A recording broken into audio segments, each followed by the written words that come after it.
আসসালামু আলাইকুম viewers, welcome to my channel. আজ আমরা দেখব কিভাবে অটোক্যাড 2D এর মাধ্যমে একটি গিয়ার ড্র করা যায়। চলুন শুরু করা যাক। আমি একটি পূর্বে এঁকেছি। ড্রয়িংটি শুরু করার জন্য আমরা প্রথমে ইউনিট সেট আপ করে নিতে হবে। এই জন্য আমরা করি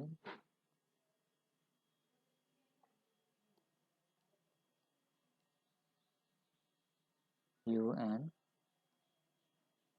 এখান থেকে ডেসিমিল থাকবে এবং মিলিমিটার থাকবে। চলুন শুরু করা যাক।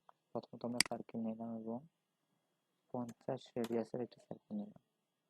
অতঃপর অফসেট কমান্ডের মাধ্যমে 10 অফসেটের মাধ্যমে একটি সার্কেল নিলাম। অতঃপর লাইন কমান্ড নিয়ে এখন আবার অফসেট নিলাম 1 অফসেট,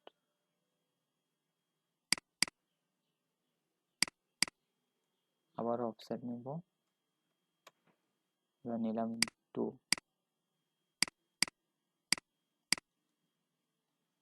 এরপর লাইন কমান্ড নিয়ে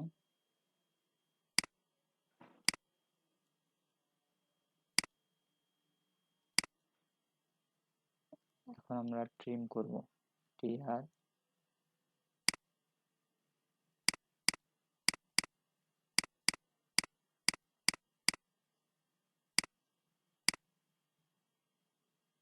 অতঃপর এগুলোকে আমরা ডিলিট করে দেব।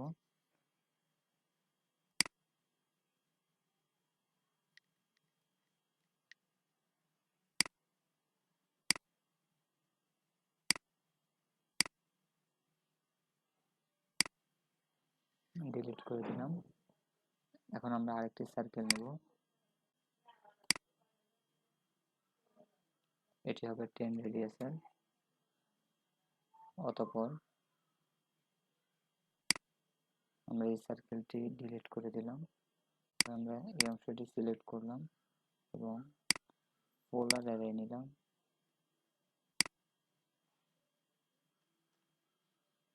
এবং এখানে আমরা দিব 30।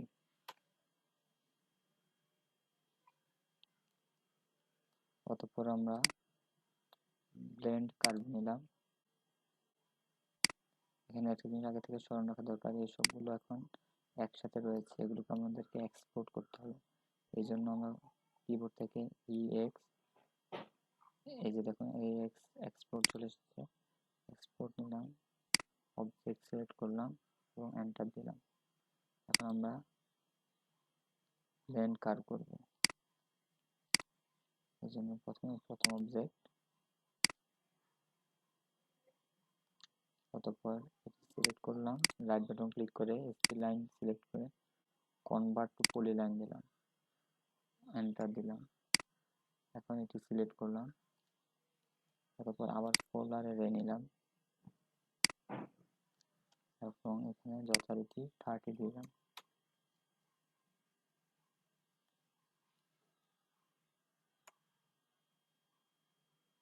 দেখুন আমাদের গিয়ারটি ড্র করা হয়ে গিয়েছে। আমি ফুল গিয়ারটি সিলেক্ট করলাম, কন্ট্রোল পি দিলাম, দুঃখিত কপি করলাম।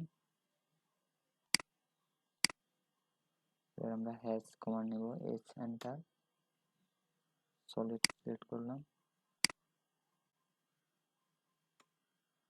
দেখুন আমাদের গিয়ারটি অতি সহজেই তৈরি হয়ে গেল। থ্যাংক ইউ আমাদের ভিডিওটি দেখার জন্য। অবশ্যই লাইক, কমেন্ট অথবা সাবস্ক্রাইব করে আমাদের সাথে থাকবেন। ধন্যবাদ সবাইকে। আসসালামু আলাইকুম।